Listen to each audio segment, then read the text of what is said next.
Hello, welcome to Great Goodness People, where we cook and talk relationship. Today, guys, we are talking about the causes of problem in marriages. We discovered that a lot of people are having challenges in marriage, a lot of divorce, separation, violence, so many things is going on in our marriages today. And then, what is the cause of this problem?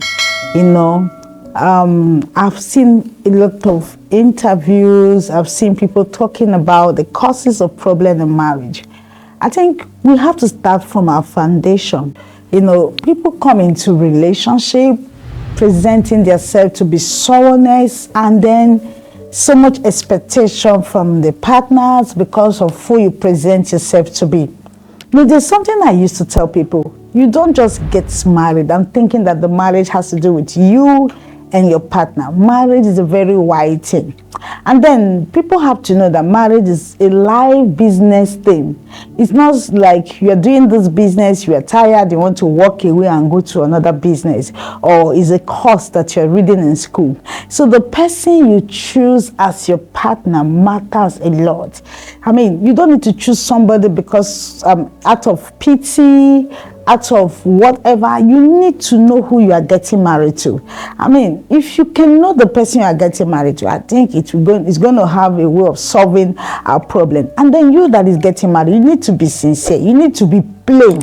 Whoever that wants to love you will love you. Whoever that wants to marry you will marry you. It's not by pretending, because when we pretend in marriage, it gives the other person a different mindset. Because there are a lot of people that wants to marry you out there, irrespective of who you are. So coming into this person's life, faking your identity, who you are, your personality, your character, and then coming into that way, and the person having a different impression about it. Because most times people have in their mind what they want in life. Now, when you come into people's life and then try to design the person and know what the person wants in life, the kind of character the person wants, then you're putting yourself in that position to be like who the person wants. Definitely the marriage will not work. And another thing that makes marriage not to work, people want to be like a particular person.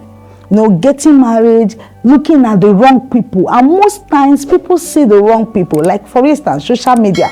You see young girls hoping to be like a particular person on social media, who comes on live, display, fake his identity, fake who she is or who he is, and then you hoping to be like that person is another challenge.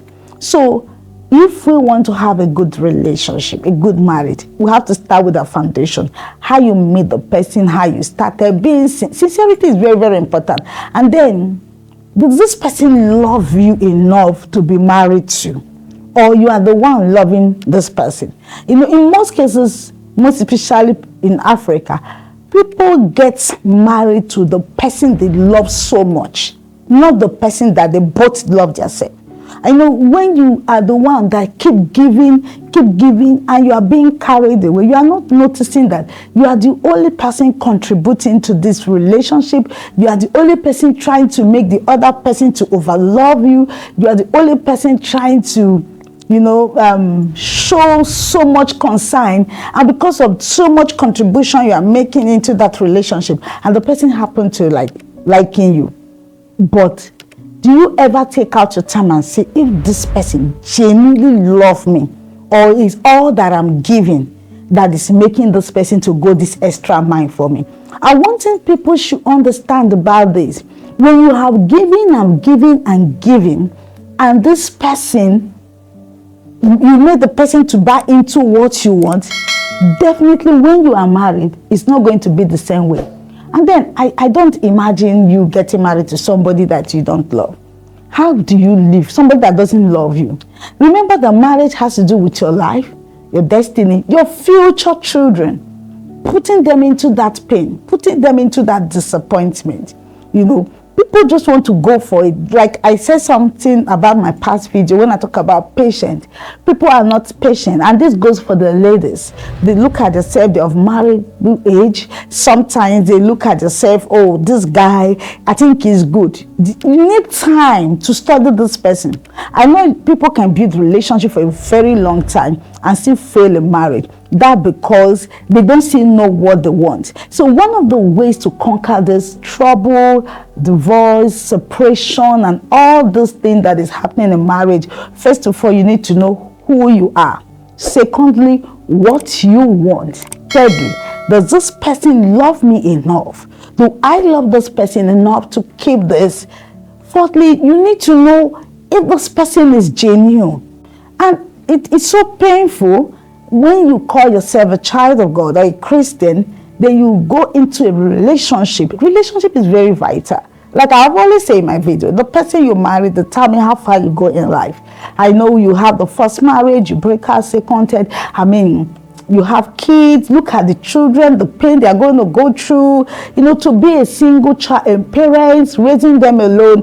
Look at all these things apart from yourself. Now, people go into marriage without seeking God's face. And I hear people saying, choose your wife, choose your partner, and commit it into God's hand. You cannot choose and then start committing in God's hand. You need God in your marriage. God is the founder of marriage. If you can get God into your marriage, if you can get God into your relationship, seek His presence. This is your destiny we are talking about. It is hard time we stop playing with our life, with our destiny, with our purpose, with our vision and who we are, and then seek God into your relationship. Let God be the first. If you can be patient, not giving yourself out, not becoming a married woman while still single, because a lot of people start marrying even before the real marriage comes. They start living like a husband and wife. They start taking care of the person, and that makes you not to have the privilege to know the person very well and not bringing God into your marriage, into your life. So I think we should be able to invite God into our marriage, allowing God to take over that. Oh God, I want you to help me to make a choice. After all, it's just like you want to buy a particular brand. You decide to go to the fake person and buy it and leave the original product, the people that produce the brand, and say, okay, brand is brand. Though I'm buying, let's say I'm buying Mocha phone, let me just go to anywhere and buy it. And you have the connection to Mocha phone. That's how it is these days. People who wants to get married, they know that God is the founder of marriage, but they choose not to go through God. They choose to do it in their own ways and then play it the way they want. So like I said earlier, you need God. You need to know if this person loves you enough. I mean, there's a difference between feelings and love. Feelings is something that can easily fade away within a short time. Feelings seems to be sweeter. Feelings look so exciting. Feeling makes you feel so happy. But love gradually builds itself. That's why when people see themselves, they have feelings for each other. You cannot have love for everybody, but you can have feelings for a lot of people. Feelings because of the way the vibe, the look, the appearance, the way he talks. I think he talks like, I like the way she talks. She talks the way I like ladies to talk. That's feelings. Love is something that is created by God. Love is something that does not die. So what kind of mind, what kind of thing do you have in your mind? Because feelings, most time people get married out of feelings, not love. The excitement, the joy, probably what they engage themselves into that marriage, into the relationship. What is their priority? Sometimes people get into relationship, and this is the truth. A lot of people don't talk about it. Whenever you meet your partner or someone that you're in a relationship with, you engage in relationship that you're not supposed to. You know what I'm talking about. You engage yourself into that art, that feelings. You always want to see the person. You always want to be with the person. Sometimes you end up not doing the right thing, because whenever you see each other, you go to bed. Whenever you see each other, you go to bed. You end up not doing the right thing. But if you can create a space for ideal relationship, building the relationship, talking out yourself. How do you want our life to be? But they're different when you are saying it together on the bed. That's a feeling. When you are discussing your future, there is possibility to be lies in that discussion. But when you are talking, discuss marriage like a serious business. Guy, you love me, yes. So, okay, this is my plan for my future. There is nothing like feelings there, but there is love. This is what I plan to do. This is the number of children I want to have. This is the kind of man I want to marry. Though I love you, I like your ways, I want you to understand me without compromise, without bringing in that aspect of faith.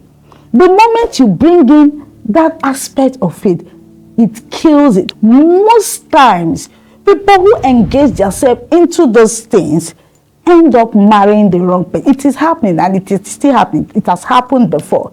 So one, you must put God first in your marriage, in your relationship. Two, are you sure that that love is not feelings, it's not loss, and you are sure that the person love is enough? Then three, does this person fit into your vision? Sometimes people throw away their vision because of marriage.